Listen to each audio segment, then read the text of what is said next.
10월 16일 오늘 만나 성경 말씀은 열왕기상 17장 1절에서 4절 말씀입니다. 길르앗의 디셉에 사는 디셉 사람 엘리야가 아합에게 말하였다. 내가 섬기는 주 이스라엘의 하나님께서 살아계심을 두고 맹세합니다. 내가 다시 입을 열기까지 앞으로 몇 해 동안은 비는커녕 이슬 한 방울도 내리지 않을 것입니다.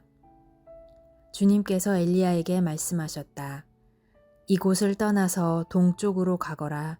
그리고 거기 요단강 동쪽에 있는 그릿 시냇가에 숨어서 지내며 그 시냇물을 마셔라. 내가 까마귀에게 명하여서 내게 먹을 것을 날라다 주게 하겠다. 아멘. 오늘 만나로 만나주시는 하나님을 기대합니다. 목사로서의 부르심을 받았을 때 저는 모든 것을 내려놓고 1년 동안 신학대학원 준비에 전념했습니다. 부르심에 확신이 있었기에 비록 힘든 시간이었지만 열심히 준비할 수 있었습니다. 그러나 결과는 예상과 달리 불합격이었습니다. 이해할 수 없는 순간이었습니다. 왜 하나님이 불러놓으시고 떨어뜨렸을까? 재수를 시작하면서 저를 떨어뜨리신 이유를 하나씩 찾아보았습니다. 그 과정에서 깨달은 것은 제 마음속에 여전히 남아있던 교만과 자만이었습니다. 더욱이 목사로서의 부르심은 내가 열심히 한다고 되는 것이 아니라 오직 하나님께만 의지해야 걸어갈 수 있음을 깨닫는 시간이었습니다. 성도님들의 삶 안에서도 이해할 수 없는 상황들을 마주할 때가 있으시지요. 그러나 그런 상황들은 우리를 다듬고 하나님의 사람으로 준비시키기 위해 특별히 마련하신 하나님의 방법일 때가 있습니다. 엘리야도 그런 시간을 겪었습니다. 이스라엘 백성들이 하나님과 바알을 동시에 섬기던 시기, 갑작스레 등장한 엘리야는 그 땅에서 가장 강력한 지배자 아합 왕 앞에서 다음과 같이 과감하게 선포합니다. 내가 섬기는 주 이스라엘의 하나님께서 살아계심을 두고 맹세합니다. 내가 다시 입을 열기까지 앞으로 몇 해 동안은 비는커녕 이슬 한 방울도 내리지 않을 것입니다. 당시 사람들은 비와 햇빛, 즉 생명의 원천을 부여하는 신으로 하나님과 더불어 바알도 숭배하고 있었습니다.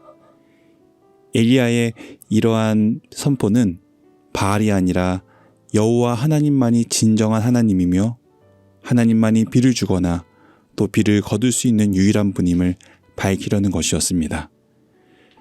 엘리야의 대담한 선포 뒤에 하나님은 엘리야에게 당혹스러운 말씀을 합니다. 이제 그릿 시냇가로 숨어서 지내라. 이제 더욱 담대히 왕과 백성들에게 나아가 바알이 헛된 신임을 선포해야 하는데 숨으라는 말씀은 엘리야에게도 우리에게도 낯설게 여겨지는 말씀입니다. 제 생각으로는 하나님이 엘리야에게 큰 권능을 허락하셔서 비를 내리게도 하시고 그치게도 하셔서 엘리야가 전하던 하나님이 진짜임을 알 수 있게 해야 합니다. 그러나 하나님이 선택한 방법은 그릿 시냇가로 가서 숨어라 라는 낯선 방법이었습니다. 하나님의 방법은 언제나 우리의 생각 밖에서 낯선 신비로 가득 차 있습니다. 왜 하나님이 엘리야를 그릿 시냇가로 숨게 하셨을까요? 그릿이라는 단어는 잘라내다 또는 단절시키다 라는 의미가 있고 시냇가는 깊은 협곡을 지칭합니다.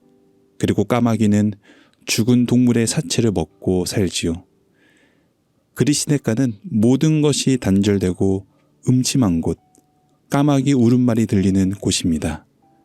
바로 이러한 장소와 환경으로 하나님이 엘리야를 부르셨습니다. 하지만 동시에 그곳은 엘리야를 위협으로부터 보호해주는 곳입니다. 매일 하나님이 까마귀를 보내주셔서 먹을 것들을 공급해주시는 곳이었습니다. 엘리야에게는 당황스러운 부르심이었지만 하나님에게 그릿 시냇가는 엘리야를 보호하고 필요한 것들을 공급하며 하나님을 더욱 신뢰하게 하는 특별한 자리였습니다. 하나님이 나를 이렇게 보호해 주시는구나. 하나님이 이렇게 먹여주시는구나. 그 손길을 깨달으며 하나님을 더욱 신뢰하는 사람으로 다듬어져가는 시간이었습니다. 엘리야에게는 그리시네가의 시간이 필요했습니다. 앞으로 치러야 할 수많은 싸움과 하나님을 신뢰하기 어려운 상황들을 대비하기 위해 그리시네가에서 하나님을 신뢰하는 방법을 배웠던 것입니다. 우리의 관점에서 보면 그리시네가는 무서워서 숨는 도피처였지만 하나님의 입장에서는 엘리야가 맡겨진 소명을 완주할 수 있도록 다듬어 주시고 신뢰를 굳게 하는 최적의 장소였습니다. 그래서 17장 1절에서 엘리야는 단지 디셉 사람으로만 소개됩니다. 그러나 24절에 이르면 엘리야를 하나님의 사람으로 소개합니다. 1절과 24절 사이에 위치한 것은 바로 엘리야의 그리시네가 경험이었습니다. 이 경험은 단순히 숨어있던 곳이 아니라 하나님의 사람으로 다듬어지고 준비되는 시간이었습니다. 하나님은 때때로 우리를 그리시네가로 옮겨 놓으십니다. 삶이 멈춘 것 같고 의지했던 모든 것이 끊어진 듯한 시간입니다. 그러나 그곳은 하나님과 단절된 시간이 아닙니다. 까마귀의 울음소리만 들려오는 죽음의 장소도 아닙니다. 오히려 그곳은 하나님이 우리를 새롭게 다듬고 빚어가기 위해 특별히 마련해 두신 시간입니다. 그 순간 하나님은 어느 때보다도 더 가까이에서 우리를 돌보시며 세심하게 다듬어 가고 계실 뿐입니다. 함께 그리시네가에서 하나님의 은혜를 경험합시다. 그리고 하나님이 다듬으시는 손길에 머무릅시다. 곧 우리 모두 하나님의 사람으로 빚어져 갈 것입니다. 기도하겠습니다. 하나님, 그리시네가와 같은 낯선 상황을 마주하게 될 때마다 비록 당황스럽지만 그 안에서도 여전히 하나님의 손길이 우리에게 닿아 있음을 신뢰하게 하옵소서. 우리가 겪는 모든 상황이 결국 하나님의 사람으로 준비시키는 하나님의 방법임을 믿음으로 받아들일 수 있도록 도와주옵소서. 예수님의 이름으로 기도드립니다. 아멘. 이제 두 가지 제목으로 함께 기도하실 때 하나님, 우리가 그리시네가와 같은 상황을 마주했을 때 절망하지 않고 오히려 하나님의 손길이 우리를 하나님의 사람으로 빚어가고 있음을 바라보게 하옵소서. 둘째로 해외 선교를 위해 기도하실 때 그리시네가와 같은 어려움 속에서 사역하시는 선교사님 삶의 자리에 은혜를 더하여 주옵소서.